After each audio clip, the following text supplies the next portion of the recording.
আসসালামু আলাইকুম, সবাই কেমন আছেন? আশা করছি সবাই ভালো আছেন। আলহামদুলিল্লাহ আমরাও ভালো আছি। এই যে জারিয়াকে স্কুল থেকে নিয়ে আসতে গিয়েছিলাম, আর এই যে আমার টুনটুনি জারিফা, সে তো বিড়ালের মতো করে বসে আছে, আর জারিয়া যাচ্ছে দেখেন, তার গরম লেগে গেছে। এই দেশে শীত গরমের কোনো গ্যারান্টি নাই। আমি যখন নামি তখন তো প্রচুর রোদ ছিল, আর এখন দেখেন কেমন ঠান্ডা বাতাস, কোনো রোদ নাই। আর জারিয়া তো সোয়েটার মাজাই পাচ্ছে। হ্যাঁ গাইস, এই দেশটা এমনই।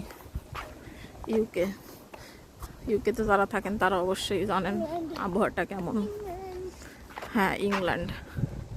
আর এই যে সুন্দর সুন্দর বিল্ডিংগুলো দেখতে পাচ্ছেন, সব এক রকমের বিল্ডিং। আমি বলি আমাদের বাংলাদেশে যেমন আর্মিদের কোয়ার্টার আছে, বিভিন্ন কোয়ার্টার আছে,